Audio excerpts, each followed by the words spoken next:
Assalamualaikum warahmatullahi wabarakatuh. Innal hamdalillah nahmaduhu wa nasta'inuhu wa nastahdihi wa na'udzu billahi min shururi anfusina wa sayyiati a'malina. Wa sallallahu ala nabiyyina Muhammad wa ala alihi wa ashabihi wa man sara ala nahjihim ila yaumil qiyamah fa amma ba'd. Ahibati billah wa akhwati fid din, azanallah wa iyyakum. Kembali kita ditakdirkan oleh Allah untuk bisa melanjutkan dan menyempurnakan pembahasan tafsir suratu Al-Fajri, tafsir surat Al-Fajr. Pada firman Allah Subhanahu wa taala di perjumpaan sebelumnya,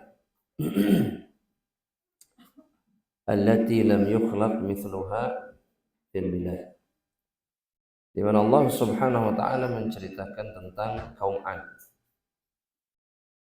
Dan kemudian Allah Subhanahu wa taala setelah menceritakan keadaan kaum 'Ad, maka Allah kemudian menyinggung juga salah satu kaum dan pemimpinnya yang sangat melampaui batas dan kemudian juga dibinasakan oleh Allah Subhanahu wa taala. Ketika Allah Subhanahu wa taala mengatakan wa fir'auna dzil autad. Begitu juga dengan Fir'aun, kata Allah Subhanahu wa taala. Dzil autad, yang memiliki autad. Kata Ibnu Abbas, sebagaimana yang dikatakan oleh Ibnu Katsir, qala Ibnu Abbas radhiyallahu ta'ala anhu, al-autadu, yang dimaksud dengan autad itu adalah al-junud alladzina yashudduna lahu amrahu, bala tentara atau pasukan yang melaksanakan atau yang menguatkan perintah Fir'aun, artinya yang menjalankan dengan penuh kekuatan. Fir'aun memiliki pasukan yang sangat banyak, bahkan penyihir atau para dukunnya Fir'aun saja jumlahnya hampir 20.000 orang. Yang kemudian pada akhirnya beriman kepada Musa, beriman kepada Rabbnya Musa yaitu Allah Subhanahu wa taala, begitu juga dengan Rabbnya Harun, di mana dalam Al-Qur'an diabadikan sama Allah, amanna bi Rabbi Musa wa Harun, kami beriman kepada Rabbnya Musa dan Harun. Itu 20.000 orang kurang lebih, apa 30.000 itu disalib oleh Fir'aun. Semuanya dihukum mati, dan jumlah pasukannya jauh lebih banyak dari itu. Wa yuqal, dikatakan juga, kana Fir'aun yutidu aydihim yutidu aydiyahum wa arjulahum fi autadin min hadid yu'alliquhum biha. Dikatakan bahwa pasukan-pasukan ini itu tangan dan kakinya itu diikat oleh Fir'aun dengan ikatan yang terbuat dari besi, atau ada ikatan-ikatan yang ditempelkan pada kaki dan tangan mereka dari besi. Wa kadza qala Mujahid wa kana yutidun nasa bil autad. Ya, dan ini yang dikatakan oleh Imam Al-Mujahid, bahwa memang Fir'aun itu punya kebiasaan mengikat manusia dengan belenggu atau dengan ikatan dari besi.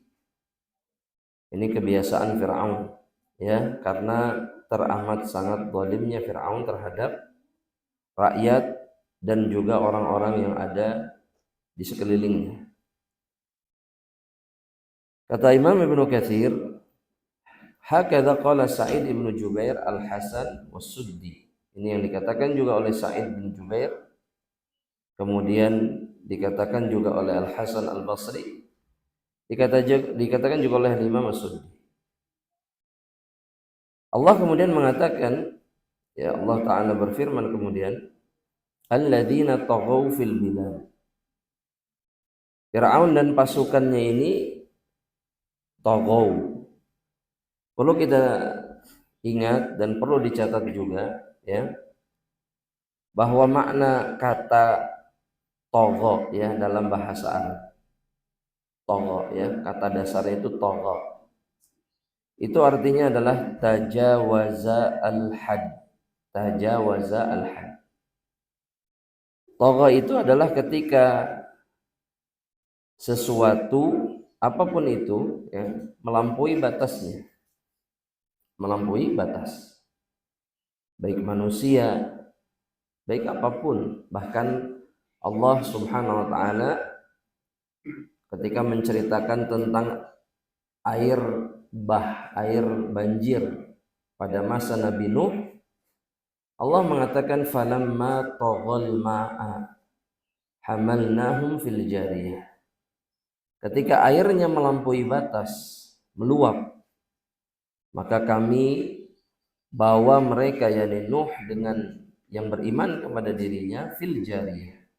Kami bawa mereka, selamatkan mereka di atas perahu, kata Allah Subhanahu wa taala.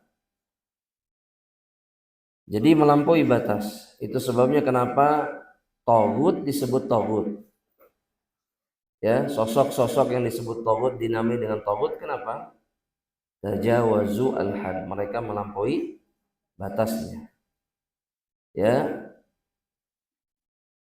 Nah, Allah mengatakan bahwa Fir'aun dan pasukan itu alladzina taghaw fil bilad. Mereka itu adalah manusia-manusia yang melampaui batas di negeri mereka. Kalau kata Ibnu Katsir, tamarradu wa'atau wa'athu fil ardi bil ifsadi wal adiyati linnas. Mereka itu tidak mau taat patuh, tamarrad, mereka membangkang, mereka kemudian berbuat sesukanya, dan kemudian hidup bersikap di atas permukaan bumi ini bil ifsad, dengan melakukan kerusakan. Itu yang dimaksud sama Allah kemudian dalam ayat berikutnya, fa aktsaru fiha al-fasad, mereka berbuat kerusakan, wal adhiyati linnas, dan mereka menyakiti manusia. Ya, mereka menyakiti manusia. Jadi zalim. Dan di antara kerusakan yang banyak dilakukan dan yang paling tidak disadari sebagai kerusakan itu adalah perbuatan maksiat. Perbuatan maksiat. Tulis di catatan bahwa maksiat itu adalah di antara bentuk melakukan kerusakan di atas permukaan bumi. Kalau sebagian dari kita sekarang ini menganggap bahwa berbuat kerusakan itu merusak alam, betul? Merusak kemudian pepohonan, bukan itu, bukan itu. Ya, betul, kita memang diperintahkan menjaga makhluk-makhluk Allah. Tapi ada yang lebih buruk dari itu. Ada kerusakan yang lebih merusak dari merusak pepohonan dan yang semisalnya. Apa itu? Bermaksiat kepada Allah Subhanahu wa taala. Kenapa? Apa dasarnya maksiat itu dianggap sebagai kerusakan? Karena maksiat itu mengundang azab dan kehancuran dari Allah Subhanahu wa taala. Sehingga Allah bisa hancurkan segalanya. Baik pepohonan, baik binatang, baik air, baik gunung, atau apapun, baik manusia dan jin yang ada di permukaan bumi. Karena apa? Karena apa? Kemaksiatan. Kan itu yang Allah berikan kepada kaum Sabah. Kaum Sabah. Dari yang tadinya negeri mereka itu mengalir sungai yang sangat deras dan kebun di mana-mana, itu berubah. Allah gantikan jadi kegersangan, dan tumbuh-tumbuhannya itu menjadi tumbuh-tumbuhan yang berbuah pahit, lagi tidak enak. Dan semua itu karena dosa mereka. Fa'aktsaru fihal fasad. Mereka berbuat kerusakan dan menyakiti manusia. Maka kata Allah kemudian, fasabba alaihim rabbuka sawta adzab. Ya, maka Allah, kata Ibnu Katsir, anzala alaihim rijzan minas sama. Allah timpakan kepada mereka rijzan. Rijzan ini azab atau hukuman dari langit. Wa ahalla bihim uqubata muqubatan la yarudduha 'anil qaumil mujrimin. Dan Allah halalkan bagi mereka hukuman atau balasan yang tidak akan pernah bisa ditolak, ya, yang Allah timpakan kepada kaum yang berbuat kerusakan atau berbuat kejahatan dan keburukan. Mujrim itu artinya penjahat. Kalau dalam bahasa Arab itu artinya penjahat. Mujrim. Dan di sini Allah bahasakan Fir'aun dan bala tentaranya sebagai apa? Mujrim. Sebagai penjahat. Karena apa? Karena dosa dan kemaksiatan yang mereka lakukan. Nah, Allah Subhanahu wa taala kemudian mengatakan inna rabbaka labil mirsad. Dan sesungguhnya Rabbmu Muhammad itu labil mirsad. Artinya mirsad, kata Ibnu Abbas, itu adalah yasma'u wa yara, mendengar dan melihat. Maksud Allah, tidak ada yang luput dari pandangan dan pendengaran Allah. Seburuk apapun, sekeji apapun satu kaum, maka tidak ada satupun di antara perbuatan mereka yang luput dari pandangan dan pendengaran Allah Subhanahu wa taala. Artinya semua akan menjumpai balasannya. Semua akan menjumpai balasannya. Yakni, kata Ibnu Katsir, yarsudu khalqahu fima ya'malun. Allah itu mengawasi makhluknya, mengawasi apa yang mereka kerjakan. Wa yujazi kullan bisa'yihi fid dunya wal ukhra. Dan Allah membalas semua hambanya sesuai dengan amalannya. Bisa'yihi fid dunya, baik itu balasannya di dunia, wal ukhra, ataupun di akhirat. Semua dibalas oleh Allah Subhanahu wa taala. Baik orang beriman ataupun orang kafir sama. Orang kafir kalau baik di dunia dibalas tidak? Dibalas. Dibalas pakai apa? Kalau orang baik, orang kafir baik, soleh teh, ada nggak orang baik soleh? Ibu, ada nggak orang baik, orang kafir soleh? Nggak ada, nggak ada, nggak ada. Soleh itu orang yang melakukan kebaikan karena Allah dan sesuai tuntunan. Nah, itu orang soleh namanya. Tapi kalau orang kafir nggak orang soleh. Orang apa? Orang yang berbuat kebaikan. Iya. Orang kafir tidak semuanya jahat. Tapi ada yang berbuat kebaikan. Bukan soleh, tapi berbuat kebaikan. Mereka dibalas tidak di dunia? Dibalas dengan apa? Dengan rizki berupa makanan dan yang semisal. Jadi nggak aneh kalau orang kafir kemudian rizkinya banyak. Misalkan kalau baik. Kenapa? Karena memang balasan kebaikannya hanya itu di dunia. Adapun kata Rasul, di akhirat mereka tidak mendapatkan apapun. Nah, kalau orang mukmin di dunia kebaikannya dibalas dengan kenikmatan, di akhirat dibalas dengan surga. Jadi kalau mukmin itu dapat dua-duanya. Tidak pernah sama dengan orang kafir. Jadi Islam dengan agama apapun tidak sama, sampai kapanpun, sampai hari kiamat. Ya. Kemudian kata Ibnu Katsir, wa sayu'radul khalaiqu kulluhum alaih. Semua makhluk ya itu akan dipertemukan atau dipaparkan kepada mereka, dihadapkan dengan Allah Subhanahu wa taala, berjumpa dengan Allah. Fayahkumu fihim bi'adlihi, dan Allah menghukum mereka dengan keadilan. Dan ini yang Allah katakan dalam surat At-Tin. Apa kata Allah? Alaihissallah bi'ahkamil hakimin. Ya, Allah itu hakim yang paling adil, khususnya itu akan sangat dirasakan makhluk-makhluknya ketika berada pada hari kiamat. Ketika semuanya berjumpa dengan Allah.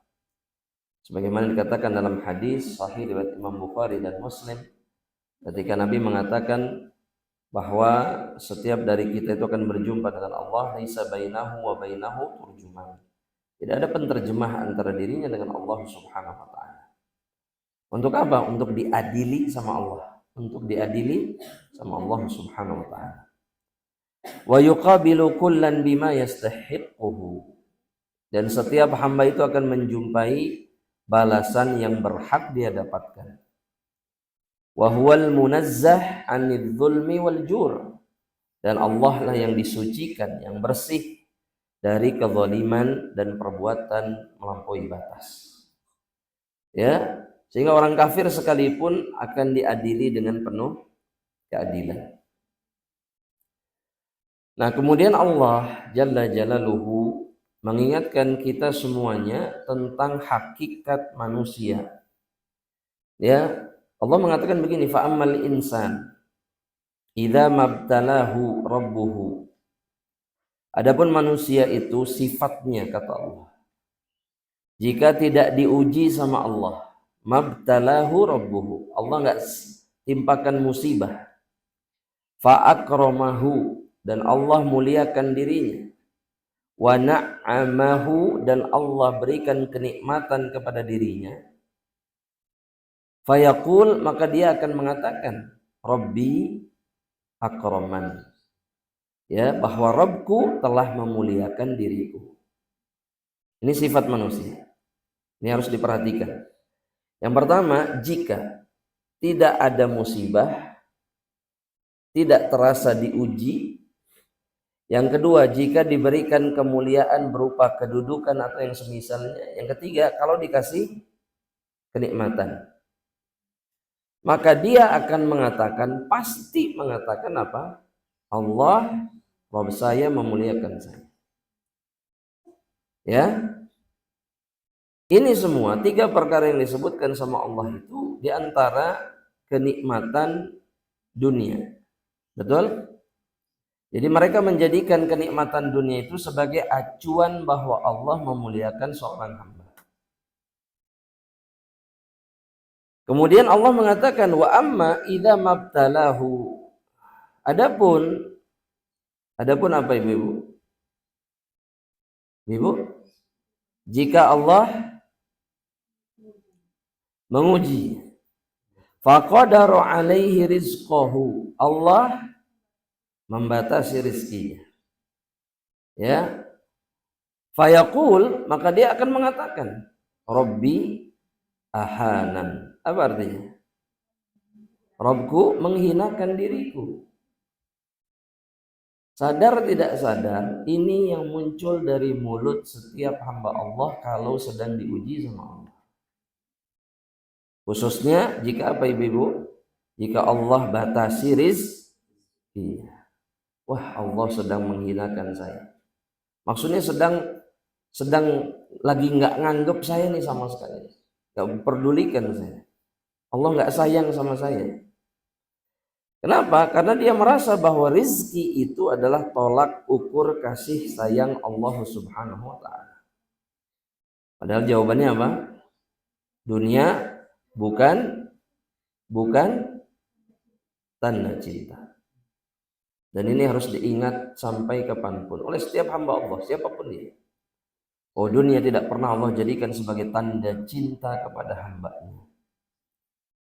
Karena dunia itu bukan kemuliaan. Dunia itu bahkan dihinakan oleh Allah sendiri yang menciptakannya. Begitu juga dihinakan oleh Nabi dan Rasulnya itu Muhammad sallallahu alaihi wasallam. Ya, kata Allah kemudian, ya kita baca dulu ya apa yang dijelaskan oleh Imam Ibnu Katsir dulu supaya kita sempurna pembahasannya. Yaqulu ta'ala munkiran 'alal insan. Allah Ta'ala berfirman mengingkari manusia. Fi i'tiqadihi idza wassa'a Allahu 'alaihi fir rizq liyahtabirahu fi dzalik fa ya'taqida anna dzalika min Allah ikraman lahu wa laysa kadzalik. Allah itu mengingkari keyakinan manusia.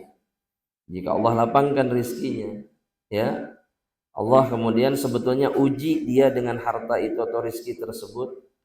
Tapi kemudian dia berkeyakinan bahwa itu adalah bentuk pemuliaan dari Allah untuk dirinya, ikram.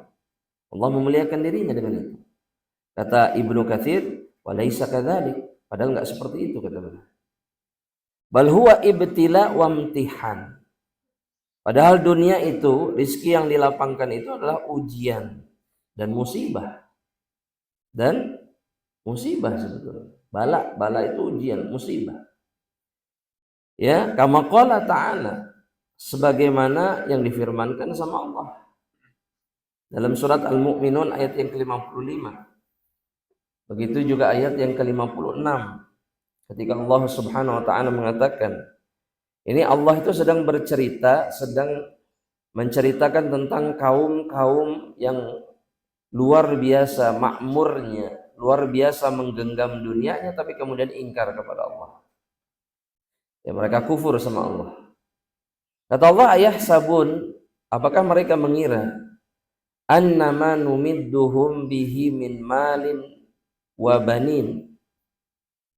Apakah mereka mengira bahwa kami itu memberikan madad itu artinya memberikan curahan, anugerah kepada mereka seperti harta atau anak, wa nusari'u lahum fil khairat bal la yash'urun, dan kami segerakan kepada mereka kebaikan-kebaikan. Ataupun khairat itu ibu-ibu kalau di dalam Al-Qur'an kata khair itu maknanya harta. Maknanya apa? Harta. Jadi kata khair itu maknanya harta kalau di dalam Al-Qur'an Al-Karim. Itu secara umum maknanya adalah harta atau rezeki. Bal la yash'urun, tapi mereka kemudian enggak sadar bahwa itu bukan tanda kasih sayang Allah, tapi Allah sedang mengistidraj mereka. Allah sedang apa? Mengistidraj. Mereka enggak sadar bahwa Allah sedang mengistidraj mereka. Apa bukti itu adalah istidraj dari Allah? Karena mereka tetap ingkar. Mereka bermaksiat sama Allah, padahal Allah lapangkan dunia bagi mereka. Ya, tapi mereka mengira bahwa itu kasih sayang Allah. Itu manusia. Itu manusia dari zaman Nabi Adam mungkin sampai sekarang ya sama aja. Kalau sudah dilapangkan, maka dia mengira Allah cinta kepada dirinya. Baik. Wa kadzalika fil janibil akhar. Begitu juga di sisi yang lain kata Imam Ibnu Katsir. Idza btalahu, jika Allah uji, wa imtahanahu, Allah berikan jika Allah timpakan musibah, kemudian Allah uji dia, wa dayyaqa alaihi fir rizq, Allah sempitkan rezekinya, ya'taqidu anna dzalika minallahi ihanatan lahu, dia meyakini itu adalah bentuk ihanah, penghinaan dari Allah untuk dirinya. Maka Allah mengatakan, kalla laisal amr kama za'am, bukan seperti itu kata Allah, tidak seperti yang mereka duga. La fi hadza wa la fi hadza, ya, tidak dalam perkara ini dan juga tidak dalam perkara ini. Maksudnya yang dilapangkan meyakini Allah mencintai dan memuliakan mereka, atau yang disempitkan bahwa Allah menghinakan mereka, itu dua-duanya salah kata Allah.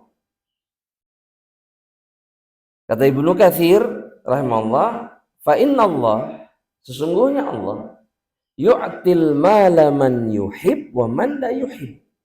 Sesungguhnya Allah itu ngasih harta kepada siapapun, baik yang dicintai dan begitu juga yang tidak dicintai. Wa yudayyiqu 'ala man yuhib wa man la yuhib. Allah sempitkan baik kepada yang dicintai sama Allah ataupun yang tidak dicintai sama Allah.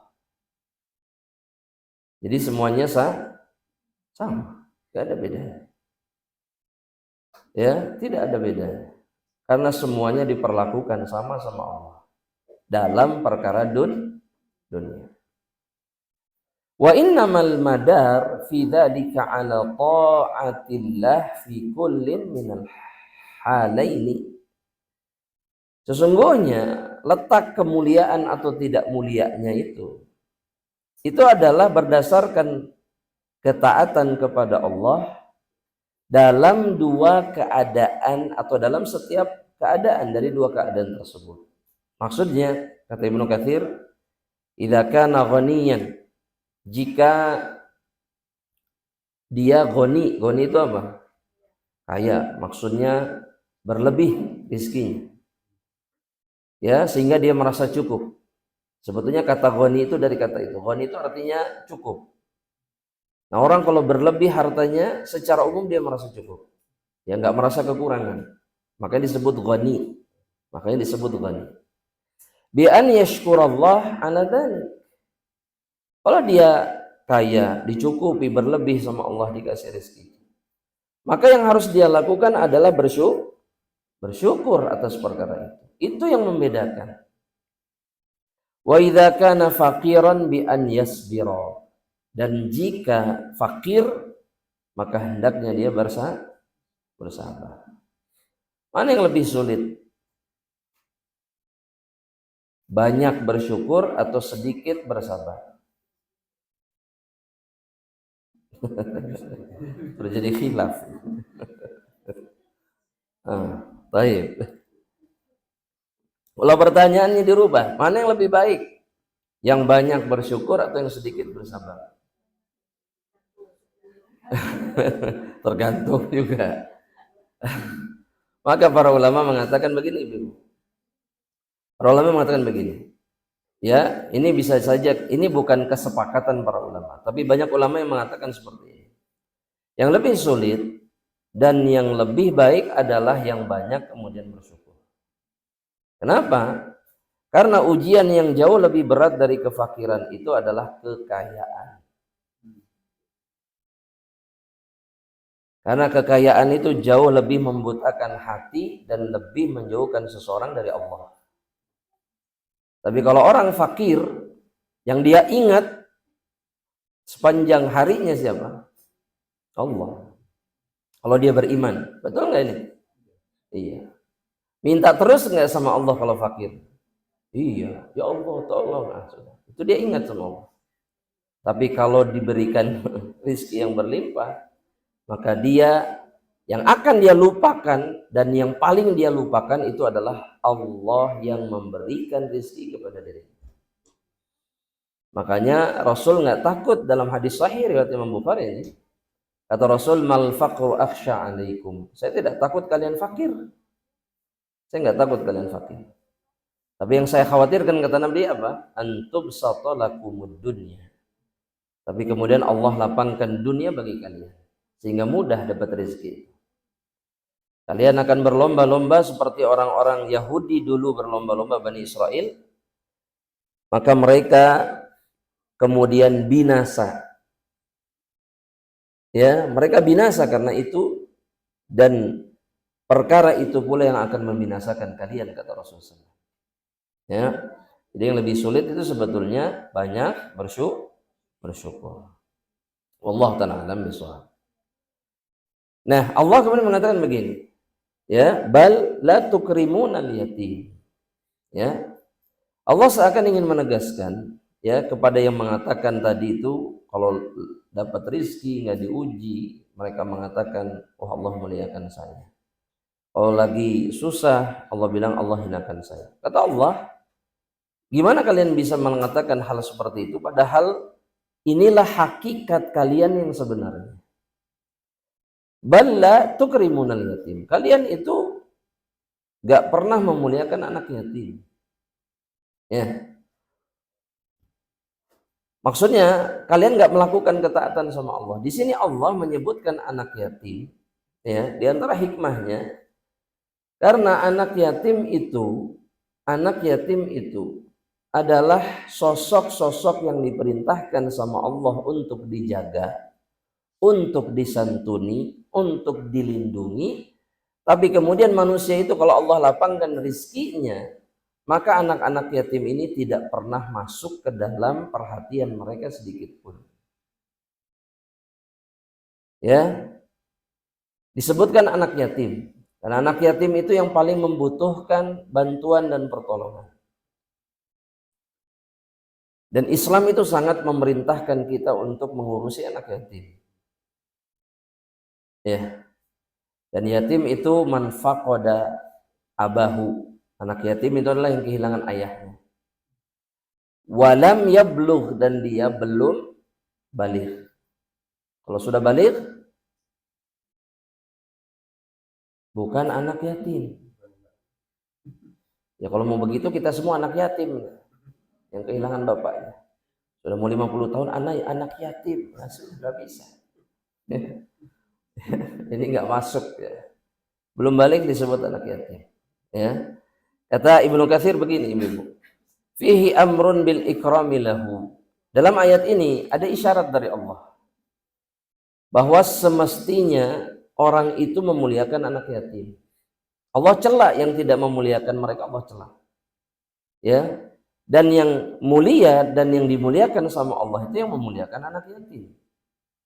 Sebagaimana yang dikatakan kata Ibnu Katsir oleh Imam Abu Daud. Oleh Imam Abu Daud. Jadi sahabat Sahal yakni Ibnu Sa'ad. Bahwa Rasulullah SAW mengatakan begini. Ana wa kafilul yatim kahatain. Saya dengan orang yang mengurusi anak yatim itu seperti ini, kata Nabi Muhammad SAW. Maksudnya seperti apa? Dalam riwayat itu disebutkan asyara bis sababati qarrana baina isba'i. Yani as-sababah wal wusta. Nabi itu menggandengkan antara jari telunjuk dengan jari tengah. Wallati talil ibham, dengan jari telunjuk, jari tengah dengan jari telunjuk. Maksudnya begitu dekatnya mereka yang memuliakan anak yatim dengan Rasulullah Shallallahu Alaihi Wasallam. Allah juga kemudian mencela mereka. Bisanya mereka mengatakan seperti itu, padahal mereka itu wala tahadduna ala ta'amil miskin.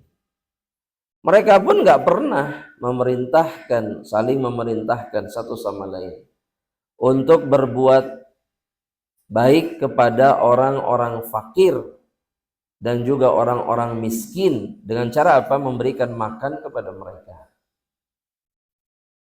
Ya, memberikan makan itu ibu-ibu kepada orang fakir, miskin, ya, ataupun bahkan kepada selain mereka juga.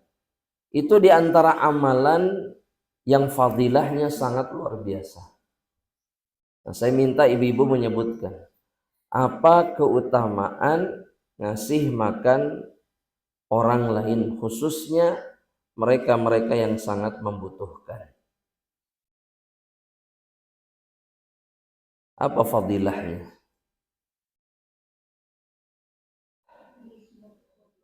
Apa Bu? Jadi sumber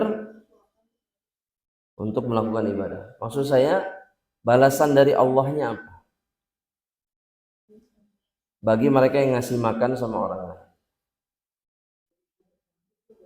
Masuk surga. Baik, apa dalilnya? Ayo. Jawabannya betul, tapi dari mana itu berasal? Jawabannya dalam hadis yang sahih riwayat Imam At-Tirmidzi. Dari sahabat Abdullah bin Salam namanya. Abdullah bin Salam itu pendeta Yahudi dulu di kota Madinah. Masuk Islam. Nah, hadis ini didengar sama Abdullah bin Salam itu sebelum dia masuk Islam. Kata Abdullah bin Salam, waktu pertama kali Nabi masuk ke kota Madinah, saya tahu dari wajah Nabi bahwa Nabi bukan seorang pendusta. Wa ra'aitu min wajhihi anna wajhahu laisa wajhu kadzdzab. Saya lihat wajah beliau, wajahnya bukan wajah pembohong. Satu itu. Kemudian yang kedua kata beliau, dan yang pertama kali disampaikan sama Nabi di kota Madinah ketika baru datang hijrah, itu adalah sabda beliau yang berikut, kata Abdullah bin Salam. Nabi mengatakan begini ibu-ibu, Ya. Dan hadis ini menunjukkan betapa masuk surga itu begitu mudah. Nabi mengatakan di tengah-tengah kaum muslimin di kota Madinah, ayyuhan nas, sekalian manusia. Kata Nabi Muhammad SAW, yang pertama Nabi mengatakan, afsyus salam, sebarkanlah salam. Ya, apa yang pertama? Sebarkan salam. Ana mau tanya, sebarkan salam itu gimana? Menyapa, mengucapkan salam kepada siapapun, dikenal ataupun tidak dikenal. Yang kedua, menjawab salam siapapun. Jangan dibeda-bedakan, semua orang punya hak yang sama. Itu menyebarkan salam namanya. Itu yang pertama kata Nabi. Yang kedua, wa at'imut ta'am, berikanlah makan kata Nabi. Kasih makan. Wasilil arham, dan sambungkan tali silaturahmi. Itu sudah berapa? 3. Yang terakhir kata Nabi, wasalli bil laili wan nasu niyam, salatlah di malam hari dalam keadaan manusia itu tidur. Maksudnya salat apa? Tadkhulul jannata bisalam, kalian masuk surga dengan penuh keselamatan. Sudah begitu aja. Apa sulitnya melakukan 4 perkara? Tinggal sebarkan salam, kasih makan orang, silaturahmi yang rajin silaturahmi itu, yang rajin. Aduh, saudara saya jauh di Jakarta, ada wush, berangkat wush, gak sampai 20 menit mungkin kalau dari Padalarang, udah selesai. Oh jauh sekali Ustadz, di luar pulau, pakai pesawat berangkat. Ya, gak sanggup. Kalau gak sanggup, berapa sering kita menghubungi saudara kita kalau memang nggak sanggup mengunjungi mereka. Itu bukti sekuat apa kita ingin menyambungkan tali silaturahmi dengan mereka. Ya. Yang terakhir apa? Sholat di malam hari. Sholat tahajud meskipun hanya 2 rakaat. Maka seseorang berhak masuk surga dengan penuh keselamatan. Ya, begitu mudahnya masuk surga sebenarnya. Dan salah satunya itu adalah dengan memberikan makan, berbuat baik kepada orang-orang yang membutuhkannya. Ya, jangan menahan diri untuk berbagi, jangan pernah menahan diri. Ya, semua yang kita lakukan dari kebaikan itu balasannya jelas dari Allah Subhanahu wa taala. Ya, kata Ibnu Katsir, wa yahutsu ba'dhum 'ala ba'din fi dzalik. Mereka tidak pernah saling mendorong satu sama lain untuk memberikan makan kepada orang miskin. Allah celah mereka tuh. Wa ta'kuluna turatha aklan lamma. Mereka kemudian makan warisan. Ya, aklan lamma min ayyi jihatin hasala lahum min halalin aw haram. Mereka makan mau halal ataupun haram. Maksudnya mereka menghalalkan segala cara untuk bisa mendapatkan dan memakan warisan. Ya, ini berat. Ini apa namanya? Di antara musibah yang menimpa kaum muslimin hari ini adalah mereka saling bermusuhan, bahkan saling menghabisi satu sama lain gara-gara apa? Warisan. Ya, padahal warisan itu bukan hasil kerja mereka. Iya, itu kan hanya hibah. Hibah, pemberian atau mengambil apa yang menjadi milik orang yang sudah meninggal. Kenapa harus diperebutkan? Asalnya juga bukan punya mereka, tapi mereka kemudian saling menghabisi. Ketamakan mereka membuat mereka melakukan itu. Ya, di pengadilan agama itu selain perceraian, kasus yang banyak terjadi adalah sengketa waris. Itu yang mengerikan, namanya belakangnya sama semua. Satu orang lawan saudaranya 5, lawan saudaranya 6, subhanallah. Ya, hanya demi bahkan sebagian melaporkan orang tuanya hanya gara-gara ini. Terus kata Allah juga, wa tuhibbunal mala hubban jamma. Kalian mencintai harta dengan cinta yang begitu luar biasa. Ya, ini hubban jamma itu adalah dengan kecintaan yang banyak. Sebagian kata Ibnu Katsir mengatakan hubban fahishan, dengan cinta yang sangat buruk, yang melampaui batas. Ya, terhadap apa? Harta. Padahal harta tidak akan pernah apa Ibu? Harta itu tidak akan pernah mendatangkan kebahagiaan sebenarnya bagi seseorang.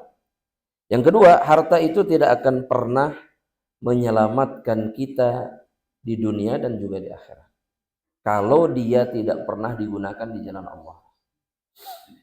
Ya, makanya musibah. Di malam pertama saja harta itu sudah meninggalkan pemiliknya. Di dalam kubur itu harta sudah meninggalkan pemiliknya. Yang dia cintai, yang dia pertahankan, yang dia perjuangkan dan seterusnya. Di malam pertama di alam barzakh tidak ada yang namanya harta, nggak ada. Yang tersisa hanya apa? Amal. Itu yang akan mendampingi seseorang di alam barzakh. Nasallallahu salamatan afiyah. Ya, begitu harta itu atau dunia itu menipu dan membutakan kita. Ya, dan yang selamat adalah yang tidak terbutakan oleh hartanya. Itu yang selamat. Nah, Allah kemudian mengatakan begini, kalla, sekali-kali tidak, kata Allah. Idza dukkatil ardu dakkan dakka. Kata Allah Subhanahu wa taala. Ya, Allah tuh ngasih gambaran sama orang-orang yang prinsip hidupnya kayak tadi disebutkan sama Allah. Ya, jadikan dunia sebagai tolak ukur kebaikan Allah.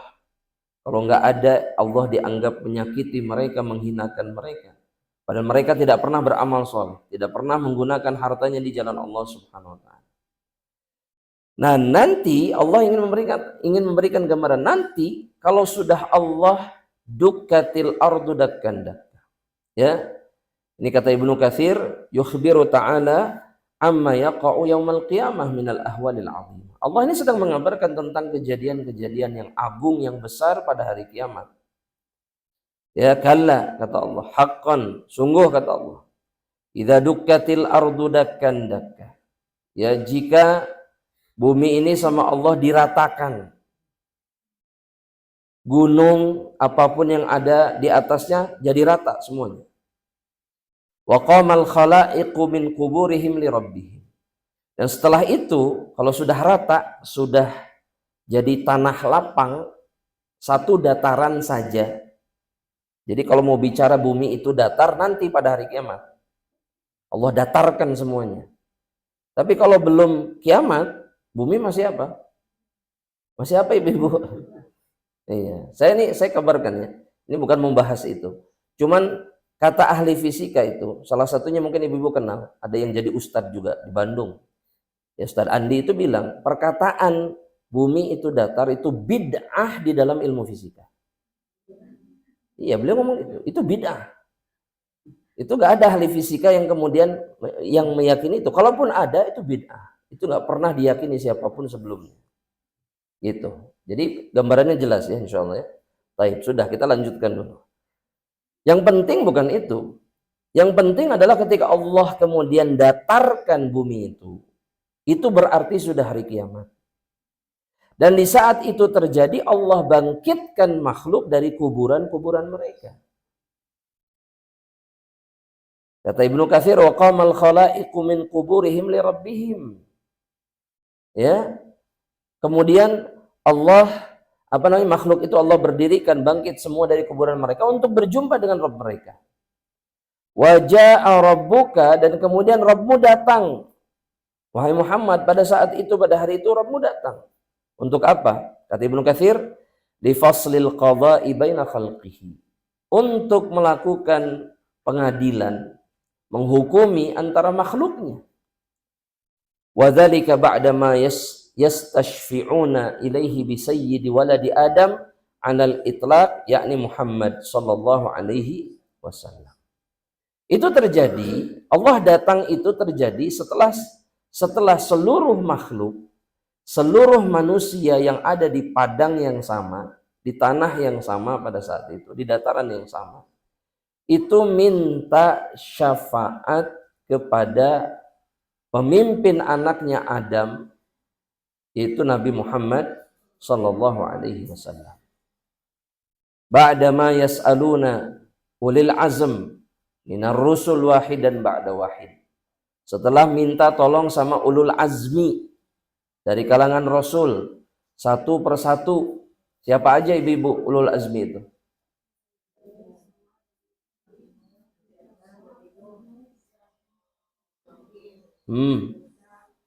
Ibrahim, Musa, Isa, Muhammad. Ada berapa? Ada 5. Itu ulul azm minar rusul. Semuanya menolak. Ketika datang kepada Nabi Muhammad SAW, ya, kalau dalam riwayatnya itu disebutkan semuanya menjawab, lastu bisahibidakum. Saya ini bukan orang yang punya hak untuk melakukan itu. Hatta tantahiya an naubata atau naubatu ila Muhammad. Sampai gilirannya sampai kepada Nabi Muhammad. Nah, Nabi ketika didatangi, Nabi mengatakan begini, ana laha. Saya yang punya hak, saya yang punya hak. Fayadhabu fayashfa'u indallahi fi an ya'tiya li faslil qada. Fayashfa'uhu Allahu fi dzalik. Ya, maka Nabi pergi dan kemudian minta syafaat izin untuk bisa memberikan syafaat kepada Allah agar hari perhitungan itu dimulai, hari pengadilan itu dimulai. Maka Allah izinkan. Nabi itu sujud dalam riwayatnya. Sujud. Kemudian Allah mengatakan, ya Muhammad irfa' ra'sak, angkat kepalamu. Sal tu'tah, minta apapun kau diberi. Isfa' tu syafa', minta syafaat maka aku izinkan engkau untuk bisa memberikan syafaat. Dan inilah yang disebut dengan syafa'atul uzma. Namanya syafa'atul uzma. Wahia awwalus syafa'at. Ini adalah syafaat yang pertama pada hari kiamat.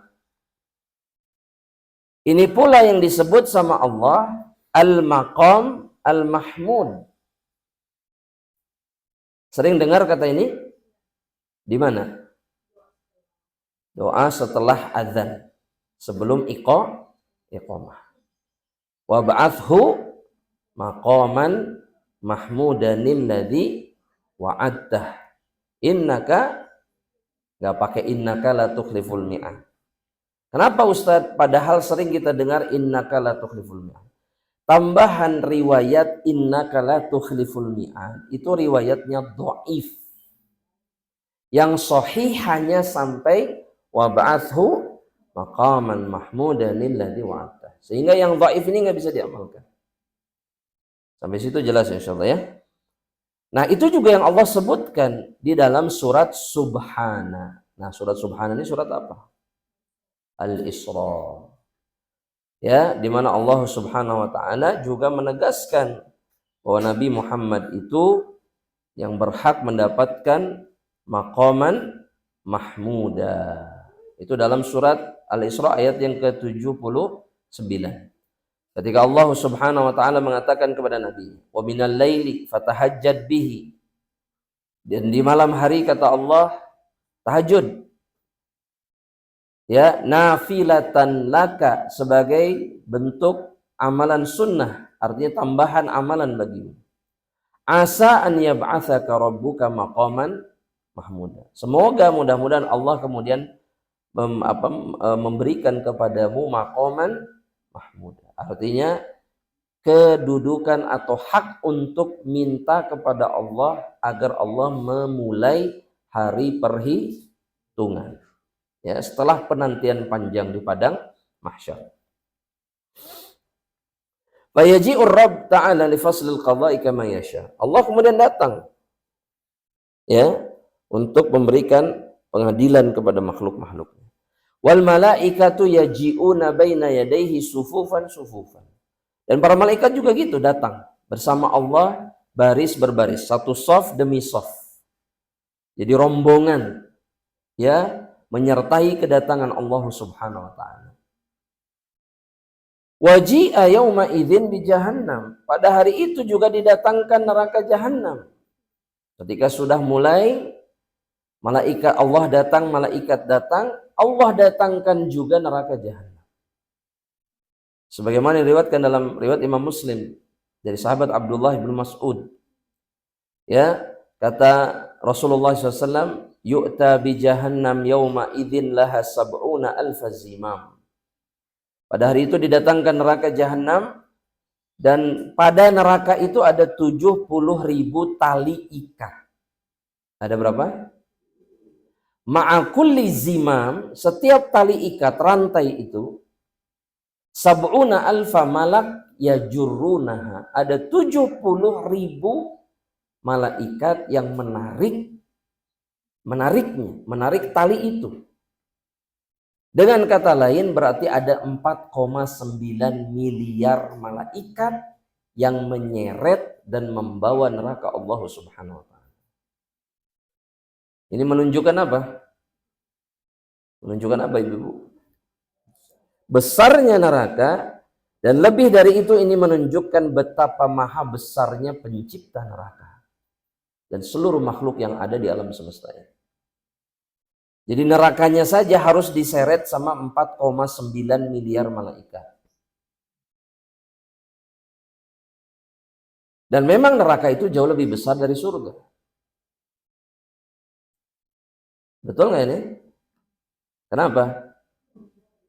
Ahsan, betul. Karena penghuni neraka jauh lebih banyak. Yang kedua, karena fisik penghuni neraka jauh lebih besar dari penghuni surga. Kalau penghuni surga itu ukurannya seukuran siapa? Nabi Adam. Berapa hasta? 30 meter, 60 hasta. Perempuan setengahnya. Jadi perempuan itu lebih pendek kalau di surga. Ya, laki-laki jauh lebih besar. Tapi penghuni neraka, gigi gerahamnya saja sebesar gunung Uhud.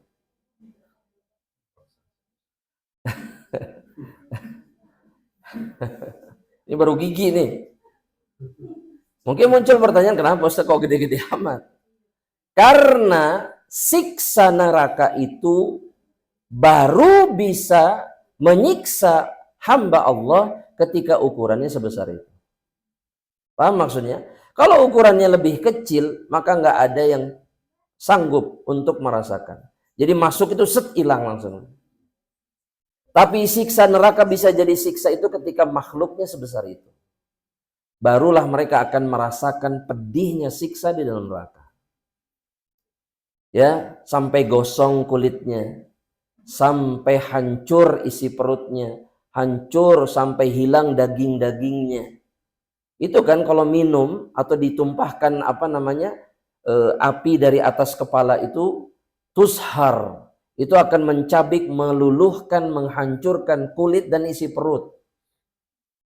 Dan kalau sudah hancur begitu, badalnahum juludan ghairaha. Kami gantikan dengan kulit yang lainnya supaya bisa mengulangi rasa sakit yang sama. Subhanallah, Allah tuh bilang, kullama nadijat juluduhum. Ketika kulitnya matang, kata Allah, matang karena dibakar, maka kami gantikan dengan kulit yang lain. Liyadzuqul azab, supaya mereka bisa merasakan azab di dalam neraka. Makanya ditarik dengan jumlah malaikat yang begitu luar biasa. Terus nggak penuh-penuh. Sampai Allah cukupkan dengan penghuni-penghuni yang mencukupi ruang di dalam neraka Allah Subhanahu wa taala. Jadi kalau dalam permisalan Nabi itu, penghuni surga itu satu helai rambut putih pada tubuh seekor lembu sapi yang berwarna atau berbulu hitam. Nah, penghuni surga itu cuma satu lembar. Sisanya penghuni neraka Allah Subhanahu wa taala. Semoga Allah selamatkan kita semua. Ya, jadi persaingan masuk surga itu memang nggak mudah. Kalau persaingan masuk neraka, gampang. Gak usah bersaing masuk ke dalam neraka. Gampang sekali masuk. Tapi ke surga itu butuh perjuangan. Ya, wa hakadza rawahu at-Tirmidzi. Begitu juga ini diriwayatkan oleh Imam at-Tirmidzi. Fa yauma idzi yatadzakkarul insan. Yauma idzin yatadzakkarul insan. Di hari itu, kalau sudah kejadian seperti itu, barulah seorang manusia itu ingat kembali kepada ingatan masa lalunya ketika di dunia. Apa yang dia ingat? Amaluhu wa ma kana aslafahu fi qadimi dahrihi wa hadithi. Dia ingat kembali amalan yang dia lakukan di masa lampau atau amalan terakhir yang dia kerjakan. Wa anna lahu dzikra.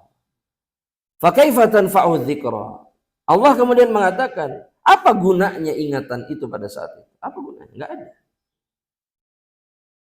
Terlambat.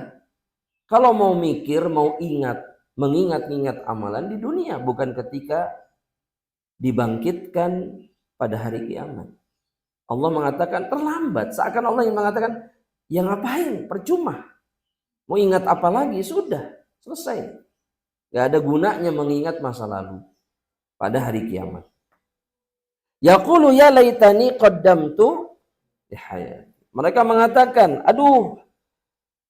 Ya, jadi ya laitani itu aduh andaikan. Jadi menyesal. Kata Ibnu Katsir, yandamu ala ma kana salafa minhu minal ma'asi. Dia nyesel dengan kemaksiatan yang dia kerjakan di masa lampau. In kana asiyan, jika dia ahli maksiat.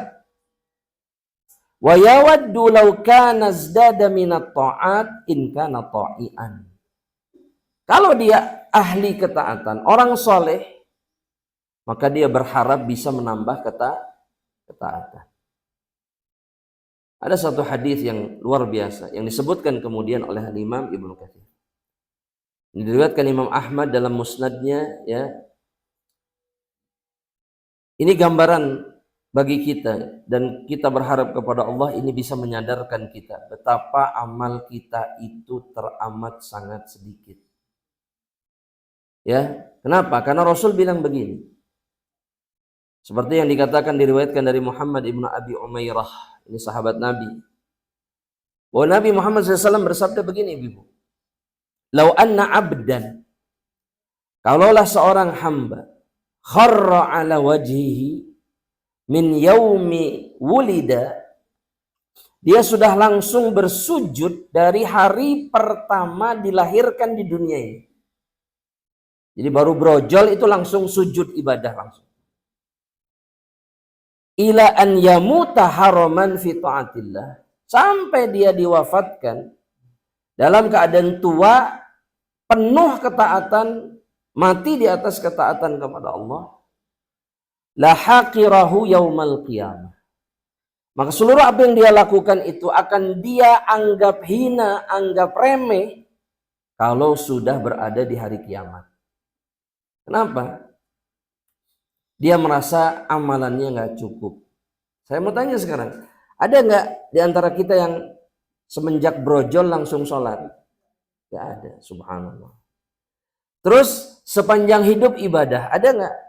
Enggak. Terus apakah akan mati di atas ketaatan kepada Allah? Wallahu a'lam. Kita berharap mati di atas ketaatan. Tapi kalaulah kita adalah manusia yang semenjak brojol sampai mati ibadah, maka di hari kiamat dia akan menganggap remeh seluruh ibadah yang dia lakukan sepanjang hidupnya. Kenapa?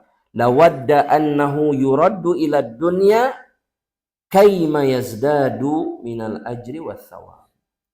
Dia berharap dikembalikan lagi ke dunia untuk apa? Untuk menambah pahala dan balasan dari Allah. Dia akan menambah ketaatan jauh lebih banyak. Makanya di hari kiamat itu adalah hari penyesalan. Tapi tidak berguna penyesalan. Kan sudah dikasih kesempatannya sama Allah sekarang. Tapi banyak di antara hamba Allah yang menyia-nyiakan kesempatan itu. Subhanallah. Kata Allah Subhanahu wa taala, "Fa yauma idzil la yu'adzibu 'adzabahu ahad." Tidak ada yang menyiksa seperti Allah pada hari itu. Ya, ibu-ibu, kita kebayang nggak sih bahwa Allah itu nggak main-main sebetulnya ketika mengancam kita? Main-main nggak? Enggak. Tapi kenapa kemudian sering kali kita tidak takut dengan ancaman Allah? Nah, itu yang membuat banyak orang itu celaka. Ya, padahal Allah, kita tahu sadar bahwa Allah itu nggak main-main. Tapi kenapa? Kemudian tidak membuat kita lebih dekat kepada Allah. Bahkan Allah mengatakan di hari itu, kata Allah, la yu'adzibu azabahu ahad. Gak ada, ya kata Ibnu Katsir, laisa ahadun asyadda azaban min ta'dzibillah man asah. Gak ada yang lebih berat azabnya pada hari itu melebihi azab Allah kepada orang-orang yang memaksiati Allah. Wala yuthiqu wathaqahu ahad, dan tidak ada, ya kata Ibnu Katsir, laisa ahadun asyaddu qabdan wa wathaqan minaz zabaniyah liman kafara bi rabbih. Ya, gak ada yang lebih kuat genggamannya, ikatannya dari malaikat yang disebut dengan zabaniyah. Ya, zabaniyah yang tugasnya menyiksa.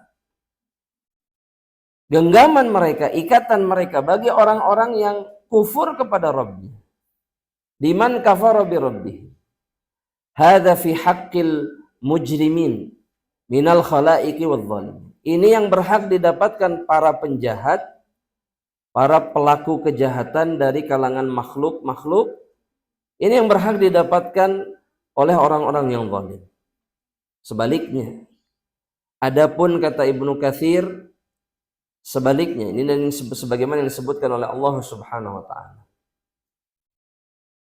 Sebaliknya, fa amman nafsuz zakiyah al-mutmainnah, adapun jiwa yang bersih, yang suci, yang tenang, wahiyas sakinah thabitah dairah ma'al haq. Subhanallah. Maka dia adalah jiwa yang tenang, yang kokoh teguh, yang berkutat hanya dengan kebenaran. Ini ketika di dunia, yang sibuk hanya dengan kebenaran. Fayuqalu laha, maka akan dikatakan kepada dirinya, ya ayyatuhan nafsul mutmainnah. Wahai sekalian jiwa yang tenang, kata Allah, irji'i ila rabbik, kembalilah kepada Rabbmu. Maksudnya ila jiwarihi wa thawabihi wa ma'adda li ibadihi fi jannati. Kembalilah kepada pendampingan Allah, balasan dari Allah, dan apa yang Allah persiapkan di dalam surganya. Radiyatan, dengan penuh keridhaan, fi nafsiha, di dalam hatinya, di dalam jiwanya. Mardiyah, dan diridhai oleh Allah Subhanahu wa taala. Fadkhuli fi ibadi, Allah akan katakan kepada jiwa seperti ini, masuklah ke dalam rombongan hamba-hamba. Wadkhuli jannati, dan masuklah surgaku. Dan perhatikan ibu-ibu, kata Ibnu Katsir, hadza yuqalu laha indal ihtidar. Kalimat ini akan diucapkan kepada seseorang ketika dia sakaratul maut. Jadi ketika ruh dicabut. Wa fi yaumil qiyamati aidan, dan pada hari kiamat juga. Kama annal malaikata yubashshirunal mu'min inda ihtidarihi wa inda qiyamihi min qabrihi wa kadzalika hahuna. Begitu juga para malaikat akan memberikan kabar gembira kepada orang mukmin. Jadi yang pertama itu Allah yang mengatakannya. Yang kedua ini para malaikat. Para malaikat mau ngapain? Para malaikat itu mengabarkan bahwa kalian itu berhak masuk surga. Ketika sakaratul maut dan ketika bangkit dari kubur. Ya, makanya orang-orang yang mati di atas iman, ketaatan, itu mati bahagia. Bahagia tidak? Ibu bahagia nggak kira-kira? Bahagia, kenapa? Di detik pertama dia meninggalkan dunia ini, dia tahu bahwa dia berhak masuk surga. Makanya biasanya orang-orang soleh seperti ini jenazahnya senyum biasanya. Dan itu bukan isapan jempol, artinya bukan, emang kita nggak boleh mengatakan, masya Allah jenazahnya senyum, nggak boleh, boleh. Karena senyuman pada jenazah itu bukan sesuatu yang bisa dibuat-buat. Dan yang bisa membuatnya tersenyum itu janji Allah kepada dirinya ketika sakaratul maut. Bahkan kalau dalam hadis itu disebutkan sama Nabi, Allah tampakkan tempat duduknya di surga. Tempat tinggalnya di surga. Bahkan harumnya, aromanya itu sudah disampaikan sama dia ketika sakaratul maut. Ya, ini yang namanya husnul, yang seperti ini. Ya, dan kita minta sama Allah agar diwafatkan dalam keadaan seperti ini. Yang terakhir ibu yang dirahmati Allah Subhanahu wa taala. Ya, kemudian disebutkan ya. Di sini beberapa ikhtilaf ya tentang penafsiran atau sebab nuzul ya, asbabun nuzul, karena ayat ini diturunkan berkenaan dengan siapa. Ibnu Abbas mengatakan bahwa ini berkaitan dengan Utsman ibnu Affan. Ya, ini tentang Utsman ibnu Affan. Ada lagi yang mengatakan ini tentang Hamzah ibnu Abdul Muttalib. Ya, tapi Ibnu Abbas juga mengatakan dalam perkataan yang lainnya bahwa ini semua berlaku ya. Sambutan ini berlaku bagi setiap jiwa yang tenang pada hari kiamat. Ya, artinya setiap orang yang mati di atas ketaatan kepada Allah Subhanahu wa taala. Subhanallah. Ada satu riwayat yang diriwayatkan Imam At-Tabrani di sini disebutkan oleh Ibnu Katsir ya, bahwa ketika Ibnu Abbas meninggal bahwa kuburannya itu didatangi satu burung yang belum pernah dilihat oleh siapapun. Ya, masuk ke dalam kuburan dan kemudian tidak pernah keluar lagi. Jadi terkubur. Tapi kemudian ketika ketika dikuburkan, maka terdengar suara lantunan ayat Allah, ya ayyatuhan nafsul mutmainnah, irji'i ila rabbiki radiyatan mardiyah fadkhuli fi ibadi wadkhuli jannati. Ini ketika jenazah Ibnu Abbas ditimbun dengan tanah. Dan ini riwayatnya sahih. Ini diriwayatkan oleh muridnya sendiri Sa'id ibnu Jubair. Wallahu ta'ala alam bishawab. Ya, sisa penjelasannya bisa dibaca oleh ibu sekalian. Ini kisah juga di zaman Khalifah Abu Ja'far Al-Mansur ya. Kejadian yang kurang lebih sama insyaallah taala. Allah taala alam bishawab. Nah, ibu sekalian rahmatullah Allah, silakan kalau ada pertanyaan sebelum kita akhiri saya persilahkan, tafadhal.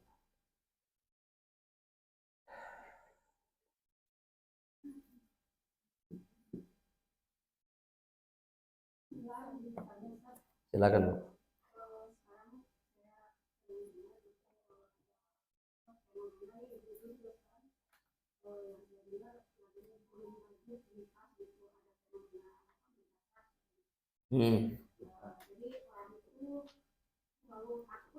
Betul. Betul.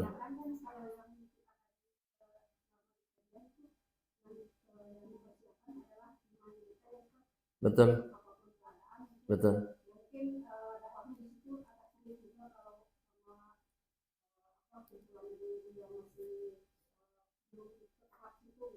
Iya. Ya, afwan. Barakallahu fiik. Ibu-ibu sekalian rahmatullah Allah ya. Yang sangat patut kita takuti melebihi megatrust itu Allah Subhanahu wa taala. Ya. Megatrust itu kalaupun terjadi itu ketetapan siapa? Kalaupun kemudian naudzubillah kita binasa karena megatrust, yang penting kita mati di atas apa? Iman dan amal saleh. Apapun yang terjadi, Ibu. Ya. Jadi kalau sekarang orang sibuk kemana-mana bawa baju, atau pindah ke pulau lain yang katanya tidak akan ada gempa misalkan. Ini nggak ada gunanya sama sekali. Tidak ada gunanya sama sekali. Karena ini tidak akan pernah menghindarkan seseorang dari ketetapan Allah. Ya, baju nggak akan menyelamatkan seseorang ketika dia mati. Yang menyelamatkan dia betul itu iman dan amal saleh. Nah, kita harus gimana menyikapi ini? Kita tetap istiqomah di atas ketaatan kepada Allah. Jangan berubah. Dan kemudian sibuklah mengingatkan orang lain bahwa musibah ini bisa ditolak. Bisa ditolak tidak? Penyebab datangnya megatrust itu cuma satu. Cuma satu Ibu. Bukan ini mohon maaf kalau salah. Bukan karena pergeseran lempeng bumi atau tabrakan antara lempengan bumi. Tapi penyebabnya adalah dosa. Karena gempa itu adalah cara Allah untuk menakut-nakuti hamba-hambanya. Kalau gempa Pangalengan kemarin saja nggak menakutkan bagi kita, nggak ada gunanya takut sama megatrust. Nggak ada gunanya. Nggak ada gunanya, sedikit pun. Kalau yang kecil saja tapi sudah bikin hati deg-degan saja nggak bikin kita takut, ya nggak ada gunanya sama sekali. Mau bawa baju, tidak bawa baju, kita pasti binasa. Iya, makanya kita harus sadar bahwa semua ini karena dosa, maka sibuklah bertaubat, hapus dosa-dosa kita. Yang kedua apa? Perkuat iman dan amal soleh kita. Dan kasih tahu saudara-saudara kita. Iya, mau terima ataupun tidak terima. Kan ibu-ibu tugas kita itu apa? Bukan merubah manusia. Tugas kita hanya menyampaikan. Mudah-mudahan jelas ya ibu-ibu ya. Dan megatrust itu ibu-ibu bukan kiamat. Kiamat yang sebenarnya itu jauh lebih dahsyat dari megatrust. Tapi perhatikan dalam hadis yang sahih, kalau seseorang mengalami kiamat kata Nabi, dan di tangannya masih ada biji, disuruh apa? Suruh nanam biji dulu. Suruh melakukan kebaikan dulu. Jadi bukan siap-siap nyelamatin diri, bukan. Lakukan kebaikan yang bisa dia lakukan. Nah, jadi semestinya seperti itu. Jadi sibuk aja beribadah, kajian lagi terus. Kalaupun nanti ada megatrust pas kajian ya sudah selesai. Ya, pasti mati atau tidak? Pasti mati atau tidak? Belum tentu mati. Tapi kalaupun mati, kita mati di atas ketaatan. Ya, nah itu kita harus sibuk dengan itu. Mudah-mudahan jelas Ibu insyaallah taala. Semoga Allah selamatkan kita semuanya insyaallah. Nah, silakan kalau bertanya. Assalamualaikum. Silakan. Masya Allah.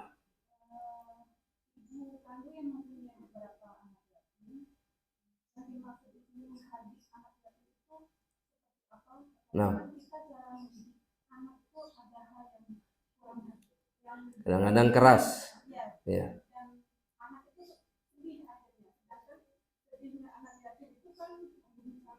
Betul.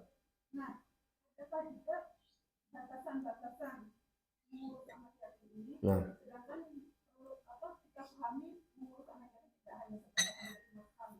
Betul.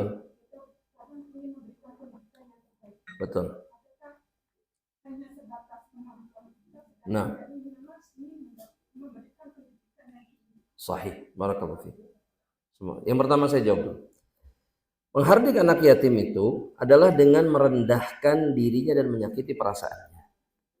Jadi bukan semua perasaan dia itu ketika sedih itu termasuk kategori karena perbuatan kita. Bisa dipahami ya? Karena dulu di zaman jahiliyah anak yatim itu tidak ada harganya dan tidak diperdulikan oleh siapapun. Jadi kalau sudah anak gak punya bapak itu, kan dalam kisah Nabi ketika ibu susuannya, jadi dari kabilah Bakar itu para wanita yang punya pekerjaan menyusui anak-anak di kota Makkah itu, ketika berjumpa dengan Nabi nggak ada yang peduli, nggak mau. Anak yatim itu dianggap apa ya? Tidak punya kekuatan, tidak punya penolong, tidak ada yang bisa menjamin dan seterusnya. Nah, itu bentuk menyakiti perasaan anak yatim. Ah, kamu ini sudahlah, nggak ada bapaknya. Nah, itu kalimat-kalimat seperti itu. Ya, sudah. Atau dibedakan, misalkan dengan saudaranya yang lain atau dengan anak-anak yang lain. Itu yang terlarang. Tapi kalau dalam rangka mendidik, maka nggak ada masalah sedikit. Jelas ya Bu ya, insya Allah ya. Jadi nggak semua perbuatan yang kita lakukan, padahal baik yang kita lakukan, tapi kemudian dia bersedih, kemudian masuk kategori menghardik anak yatim. Jadi yang dimaksud adalah merendahkan mereka, menghina mereka, tidak memperdulikan mereka. Ya, itu yang pertama. Dan Abu Thalib ketika mengurus Rasulullah SAW, maka di masa itulah rezekinya berlimpah. Ya, karena setiap anak yang diurus, anak yatim yang diurus oleh seseorang, ini membuat keberkahan itu datang kepada mereka. Dan ini berlaku bagi siapa saja. Bukan hanya saja Rasulullah SAW pada saat itu, tapi semua anak-anak yang lainnya sama. Ya, kebaikan yang kita lakukan kepada anak-anak yang membutuhkan kasih sayang, membutuhkan pertolongan, itu mendatangkan keberkahan bagi mereka yang melakukannya. Itu pertanyaan pertama Bu ya. Pertanyaan keduanya apa Bu?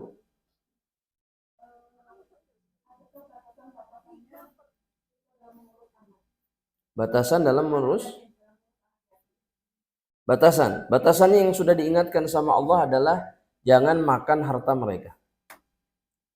Maksudnya jangan makan harta mereka itu dengan zalim. Adapun kalau kemudian hartanya kemakan oleh orang yang ngurus karena dibutuhkan, maka itu boleh. Sekadar atau secukup untuk mencukupi kebutuhan. Itu boleh. Diizinkan sama Allah Subhanahu wa taala. Itu yang pertama. Yang kedua adalah kasih sayang. Jangan dibedakan dengan anak-anak yang lain. Apalagi kalau anak yatim itu adalah anak yang masih berkerabat dengan diri kita. Perlakukan mereka seperti anak kita sendiri. Jangan dibeda-bedakan. Karena itu menyakiti perasaan mereka. Ya, di antara hikmah kenapa Nabi itu yatim, miskin, kemudian kehilangan kedua orang tuanya ketika masih kecil. Untuk, kata para ulama, untuk membentuk hati dan jiwa Nabi sehingga Nabi itu penuh kasih sayang kepada siapapun.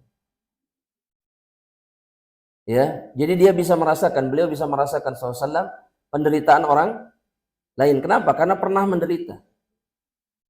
Makanya Nabi itu sangat mencintai anak-anak atau siapapun yang berada dalam keadaan yang membutuhkan kasih sayang dan pertolongan. Ya, maka posisikan ya diri kita itu membayangkan kalaulah anak kita seperti anak ini, maka yang kita harapkan apa Ibu? Orang-orang berbuat baik dan mengasihi mereka, betul tidak? Ya, maka perlakukan mereka seperti itu. Ya, nah Nabi itu paling paham perasaan seperti itu karena beliau merasakan sendiri. Ya, baik. Pertanyaan ketiganya apa Bu? Cukup, Bu?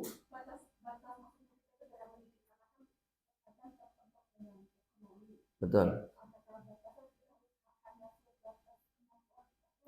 Oh iya, fattaqullah mastata'tum, semampu kalian. Jangan memaksakan diri dalam pendidikan atau dalam perkara apapun. Lakukan semampu yang bisa kita lakukan. Sudah. Yang terpenting itu adalah mendidik agama. Kalau bisa lebih dari itu, maka lakukan semampu yang bisa dilakukan. Jangan memaksakan diri. Karena ketakwaan, amal soleh itu dibatasi oleh apa? Kemampuan. Fattaqullah, kata Allah, mastata'tum. Bertakwalah kepada Allah semampu kalian. Jelas Bu insyaallah? Dan jangan stres. Jangan tertekan karena perkara-perkara seperti ini. Iya. Kenapa kita nggak boleh stres tertekan? Karena kita itu punya penolong yang selalu membersamai kita. Siapa? Allah. Ada Allah. Jangan takut. Mungkin saat ini kita nggak mampu, tapi di kemudian hari kita mampu melakukan. Jangan takut. Karena Allah itu kadang menguji. Mungkin anak itu tidak mendapatkan pendidikan yang cukup dalam benak kita. Padahal Allah sedang menjaga imannya, menjaga akhlaknya, menjaga lingkungannya, menjaga pergaulannya. supaya dia nggak berkumpul dengan orang-orang yang bisa merusak segala kebaikan yang dia miliki. Betul tidak? Kenapa anak ini nggak sekolah? Mungkin karena anak ini Allah tidak inginkan bergaul dengan manusia-manusia yang bisa merusak diri. Gitu kan? Jangan berkecil hati. Jangan. Ya, orang tua kita dulu nggak pernah kecil hati. Anaknya nggak sekolah santai. Anaknya cuma sampai SMP santai. Tapi berkah atau tidak? Berkah. Anaknya hidup atau tidak? Bahkan anak-anak yang tidak berpendidikan ini bisa punya anak yang berpendidikan tinggi. Kenapa? Berkah. Berkah. Dan mereka tidak pernah berburuk sangka kepada siapa? Kepada Allah. Sedikit pun. Mudah-mudahan jelas Bu ya. Dan mungkin itu yang mengakhiri perjumpaan kita insyaallah di pagi hari ini. Semoga Allah mengampuni dosa-dosa kita, menolong seluruh saudara-saudara kita yang membutuhkan pertolongan, dan menjaga kita dari seluruh musibah besar ya, baik di dunia ataupun di akhirat. Wallahu taala alam. Kita cukupkan doa kafaratul majelis. Subhanakallahumma wa bihamdika asyhadu an la ilaha illa anta astaghfiruka wa atubu ilaik. Assalamualaikum warahmatullahi wabarakatuh.